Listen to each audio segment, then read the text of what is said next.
दोस्तों एक छोटा सा सेशन है ये, लेकिन यहाँ पर बहुत सारी काम की चीज़ें आप सीखेंगे। पार्ट्स ऑफ स्पीच की पहचान कैसे करते हैं वो मैं यहाँ बताऊँगा। आप बस पेन और नोटबुक लेकर बैठें और हर एक बात को नोट करें। आपको पार्ट्स ऑफ स्पीच पहचान करना आ जाएगा। 4-5 सेशंस में ये लूँगा, ठीक है। इनसे आपको लगभग पता लगने लग जाएगा कि कौन सा शब्द है वो नाउन होता है, कौन सा प्रोनाउन होता है, एडजेक्टिव किसको बोलते हैं, एडवर्ब किसे बोलते हैं, प्रेपोजिशन क्या है। ये सब चीज़ें जो होती है ना, आपके क्वेश्चन मार्क्स लगे रहते हैं, वो सब क्लियर करने की कोशिश करूँगा यहाँ पे। और कल या परसों में जो हमारा बिजनेस आर्टिकल 9:15 रात को लाइव हुआ करता था, उसको भी हम कंटिन्यू करेंगे अब, ठीक है। कल या परसों से फिर से स्टार्ट कर देंगे उसको, तो वो भी हम एंजॉय करेंगे साथ में। तो आइए स्टार्ट करते हैं। इसमें आपको हर एक चीज़ का जानकारी दूंगा मैं कि कैसे आप पार्ट ऑफ स्पीच निकाल सकते हैं। देखिए, हियरिंग अ PIL। देखो ये PIL जो होता है ना, इसका मतलब बता दूं पहले। इसका मतलब है पब्लिक इंटरेस्ट लिटिगेशन, ठीक है। पब्लिक इंटरेस्ट लिटिगेशन, जनहित याचिका बोलते हैं इसको हिंदी में, ठीक है, जनहित याचिका। खैर देखो, हियरिंग है वो यहाँ प्रेजेंट पार्टिसिपल है।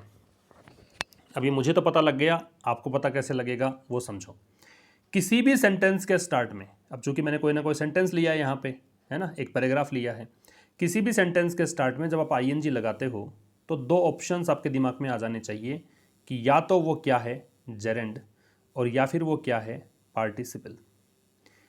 ये पार्टिसिपल और जेरेंड, पार्टिसिपल अगर होगा तो प्रेजेंट पार्टिसिपल होगा, या फिर वो जेरेंड ही होगा, ये ध्यान रखना। अब मैं यहाँ ये बताना चाह रहा हूँ आपको कि ये जेरेंड क्यों नहीं है, क्योंकि अगर ये जेरेंड होता तो इसको देखकर हम लगाते वर्ब, लेकिन इसको देखकर वर्ब नहीं मिलेगी आपको, ठीक है। ये एक्चुअल में कह रहा है कि सुनवाई करते हुए जब किसी एक्शन का कंटिन्यू होना दर्शाया जाता है किसी ING फॉर्म के द्वारा, उसे कहते हैं प्रेजेंट पार्टिसिपल। तो ये प्रेजेंट पार्टिसिपल है। ए जो है वो डिटर्मिनर होता है। ए आर्टिकल है, डिटर्मिनर्स के अंदर आर्टिकल तो आते ही हैं, ए एंड द। इसके अलावा जो डिटर्मिनर्स होते हैं ना, वही बता दूं आपको मैं कि सम डिटर्मिनर है, एनी डिटर्मिनर है, ऐसे ही लिटिल है, फ्यू है, ठीक है। इसी तरीके से मैनी या फिर मच, ठीक, फर्दर, फार्दर, ये सब डिटर्मिनर्स होते हैं। एल्डर, ओल्डर, ये डिटर्मिनर्स हैं। डिटर्मिनर के बाद याद रखना कि मैक्सिमम 3 शब्दों की एक सीरीज बनती है। वो 3 शब्दों की सीरीज ऐसे बनती है, पहला एडवर्ब होता है, दूसरा एडजेक्टिव होता है, और तीसरा नाउन होता है, ठीक है।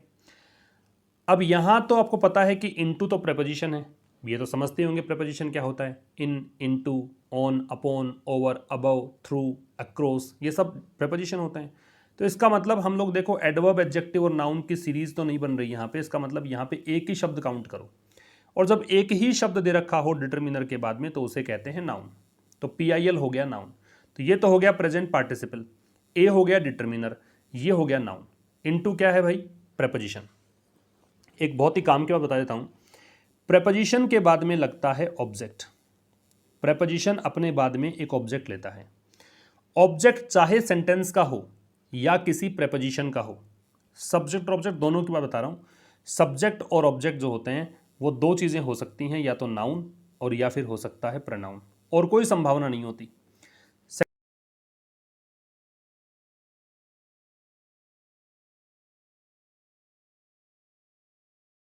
ये थोड़ा ध्यान रखें। अब यहां पे इनटू तो आ गया प्रेपोजिशन, द है डिटर्मिनर। अभी बताया था मैंने, ए एंड द डिटर्मिनर होता है। एलिज्ड जो है ना वो एडजेक्टिव है। अब कैसे पता लगा मुझे, क्योंकि ब्लैक मार्केटिंग, काला बाजारी, ये आपको दे रखा है। ब्लैक मार्केटिंग यहाँ पे एक पूरा एक टर्म है, काला बाजारी ये नाउन है, क्योंकि मैंने पहले ही कहा कि प्रेपोजिशन के बाद में ऑब्जेक्ट लगेगा। तो इस इनटू का ऑब्जेक्ट जो है वो ब्लैक मार्केटिंग है।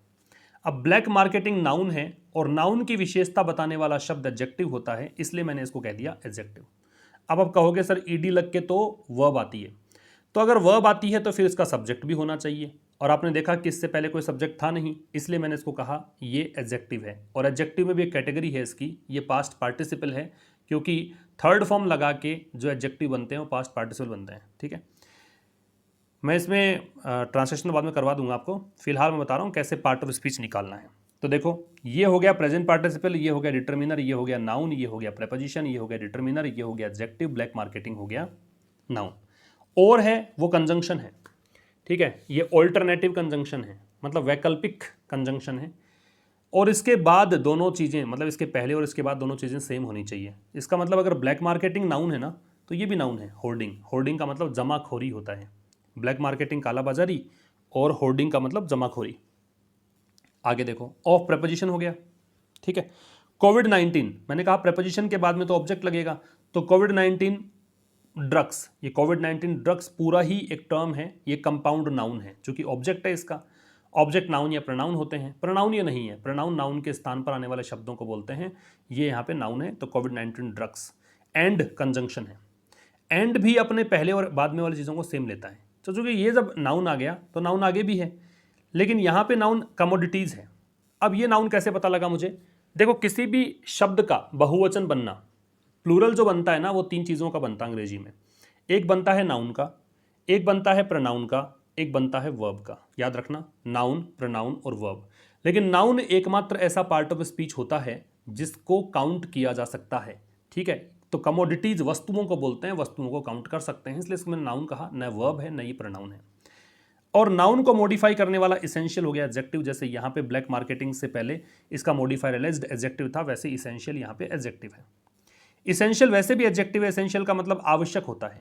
नेसेसरी इसका सिनोनिम कह सकते हो, वाइटल भी कह सकते हो, इंपॉर्टेंट। इसका फिर डिग्री कंपैरेटिव और सुपरलेटिव बना सकते हो, इसेंशियल, मोर इसेंशियल, मोस्ट इसेंशियल। जिसकी डिग्री बन सकती हो वो कहीं ना कहीं एडजेक्टिव हो सकता है, हालांकि डिग्री एडवर्ब की भी बनती है। खैर, ये एडजेक्टिव है इसेंशियल, कमोडिटीज नाउन है। बाई प्रपोजिशन है, बताइए आपको। प्रपोजिशन के बाद में नाउन आता है तो लीडर्स यहाँ पे नाउन है। पॉलिटिकल इसका एडजेक्टिव है, ठीक है, पॉलिटिकल एडजेक्टिव है, लीडर्स नाउन है। और ये जनरली एल एंडिंग वर्ड्स जो होते हैं, जैसे कम्युनल भी हो सकता है यहाँ पे, प्रोविजनल भी हो सकता है ना। एल एंडिंग वर्ड्स की बात कर रहा हूँ, कम्युनल है, प्रोविजनल है, फंक्शनल है ना, ये सब एडजेक्टिव्स होते हैं, तो ये एडजेक्टिव है। 4 प्रपोजिशन है, प्रपोजिशन में ऑब्जेक्ट लगता है, तो प्रॉफिटेयरिंग, मुनाफाखोरी को बोलते हैं, ये एडजेक्टिव, इस नाउन है, क्योंकि इसका ऑब्जेक्ट चाहिए प्रपोजिशन का। ऑब्जेक्ट नाउन या प्रोनाउन होता है, प्रोनाउन नहीं है ये। The Delhi high court, the determiner है, बताया था। Delhi high court compound noun है। कंपाउंड नाउन क्यों कह रहा हूं? क्योंकि एक से अधिक नाउन है, एक तो दिल्ली नाउन है और एक हाई कोर्ट नाउन है ना, तो ये कंपाउंड नाउन है। ऑन मंडे, ऑन प्रपोजिशन है, तो ये इसका ऑब्जेक्ट है मंडे, मंडे नाउन हो गया। ऑब्जर्व्ड, ये वर्ब है ना, ये वर्ब है, क्योंकि दिल्ली हाई कोर्ट इसका सब्जेक्ट है और इसकी वर्ब ये दे रखी है। वर्ब को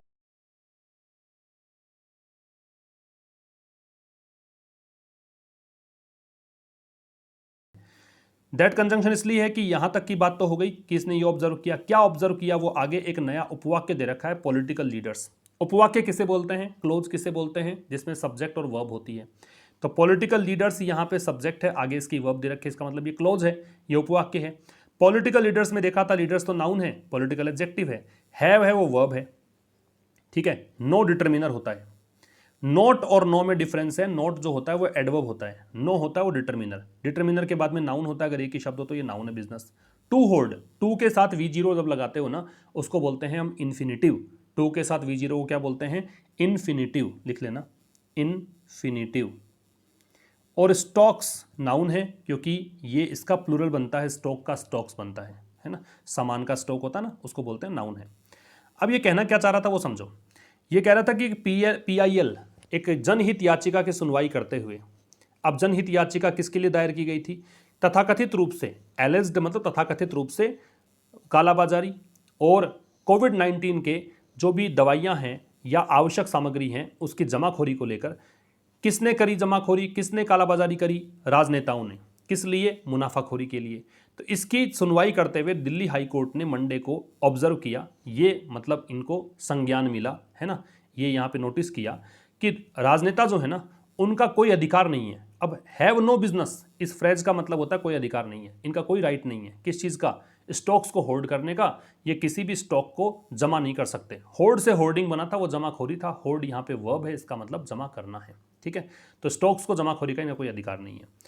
तो ये छोटा सा सेशन था, लेकिन आपने बहुत काम की चीज़ें सीखी। 4-5 सेशंस ऐसे मैं और लेकर आऊँगा और जल्द ही जैसा कि मैंने कहा बिजनेस आर्टिकल 915 वाला सेशन हम कंटिन्यू करेंगे। 5 बजे द हिंदू एडिटोरियल देखना ना भूलें, वहाँ पर बहुत नई नई चीज़ें मैं इंक्लूड कर रहा हूँ। वहाँ रिवीजन मैंने इंक्लूड कर दिया है, लास्ट में आप पिछले सेशन का रिवीजन करते हैं, वहाँ पे मैंने जो वोकैब है वो स्लाइड्स में ही देना शुरू कर दिया कि वहीं का वहीं आपका रिवाइज हो जाए, वहीं से ही आप सीख जाएँ। तो so many new things are there. तो चलिए जुड़े रहें, शेयर कर दीजिएगा वीडियो को। मिलते हैं नेक्स्ट सेशन में, तब तक के लिए नमस्कार, थैंक्स अ लॉट।